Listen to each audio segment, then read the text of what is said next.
The Dallas Cowboys have had perhaps the most interesting start to the 2025 campaign of any team in the league. After settling for a historic 40-40 tie with the Green Bay Packers in Week 4, Dallas has a 1-2-1 record, and during that time, they have already partaken in two of the most entertaining games of the season. In the wake of their hard-fought tie with the Packers, football fans have been clamoring for the league to adjust its overtime rules to get rid of ties.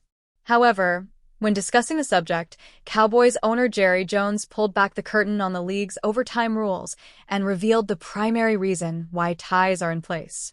Jerry Jones dishes on NFL overtime rules in recent years. The NFL's overtime rules have become the subject of much fanfare.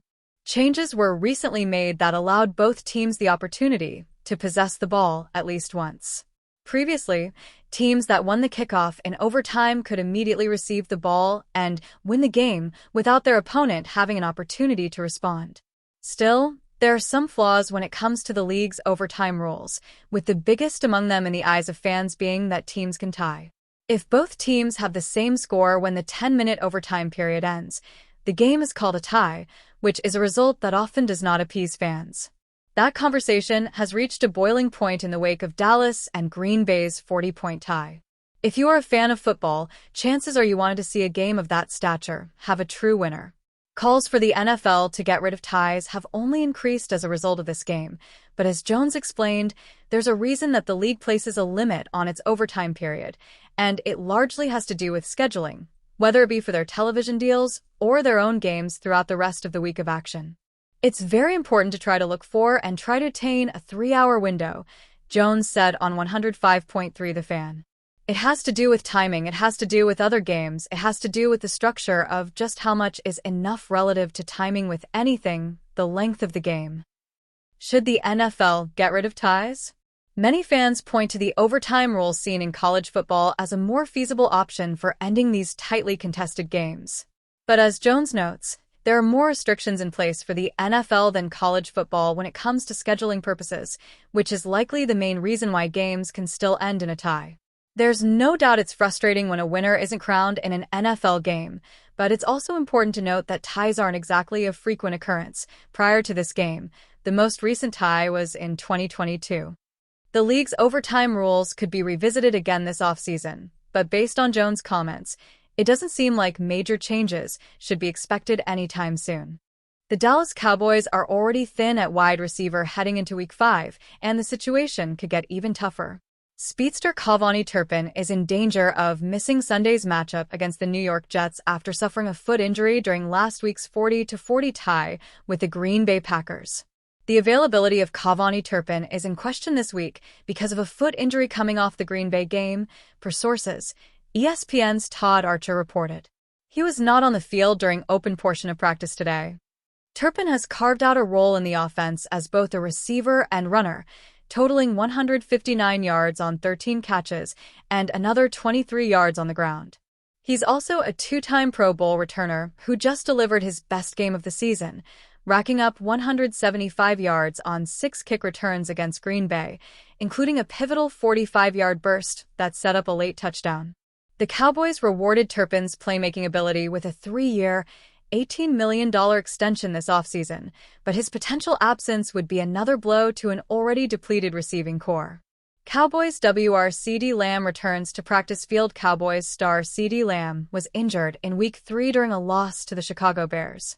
He sat out last week, but the Cowboys have yet to put him on injured reserve. That would force Lamb to miss at least 4 games. Lamb has been progressing well in his recovery and has shed his walking boot this week. He was on the practice field on Wednesday, getting in some work. The Cowboys have yet to make a ruling on Lamb's availability this week, although it seems unlikely that he'll be on the field.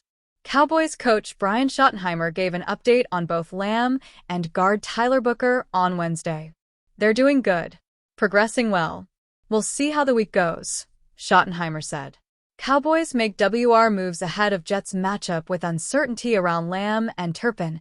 The Cowboys did make some wide receiver moves this week. The team signed veteran Paris Campbell to the practice squad and promoted Ryan Flournoy to the active roster. Campbell was a second-round pick in 2019 of the Indianapolis Colts. Campbell was previously with the Cowboys during the preseason, but was released after sustaining an injury. Campbell collected 97 receptions, 983 yards, and 5 touchdowns over 4 years and 24 starts in Indianapolis. He later had 1 season stops with both the New York Giants and Philadelphia Eagles. While he didn't see the field during Philadelphia's playoff run, Campbell earned a Super Bowl ring with the Cowboys' NFC East rival. Lamb is an irreplaceable talent. However, George Pickens has been doing a solid job in his absence. Pickens had 8 catches for 134 yards and 2 touchdowns in the 40-40 tie against the Packers. He's got great upside and made big plays ever since he walked into the NFL. Certainly, he just did a great job. I think everybody was a little shell-shocked when we lost CeeDee Lamb last week. Those guys worked as a unit, and I think he was a little down to see his main guy get injured there, Cowboys EVP Stephen Jones said. As you could see Sunday night, he stepped up in a big way. The guy's got some very unique ability in terms of tracking balls, catching balls, and making big plays. The Cowboys are a 2.5-point road favorite against the 0-4 Jets, per ESPN BET. The Dallas Cowboys offense has been stellar through the first 4 weeks of the NFL season, but the defense has been a massive liability. In fact, the defense's inability to get a stop prevented the Cowboys from potentially securing a massive upset over the Green Bay Packers in Week 4. Dallas' lack of a pass rush since the loss of Micah Parsons has been holding the team back, and when the secondary is already struggling, the pass rushing deficiency exposes it even more. That's why the Cowboys need to focus on adding a standout pass rusher before the trade deadline if the team can remain in the playoff mix.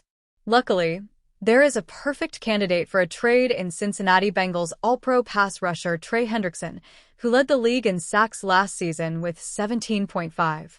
Cincinnati Bengals defensive end Trey Hendrickson reacts after sacking Cleveland Browns quarterback Jeff Driscoll/Katie Stratman. Main images. Christopher Knox of Bleacher Report took a look at some trade candidates around the league and linked the Cowboys to Hendrickson as a potential match.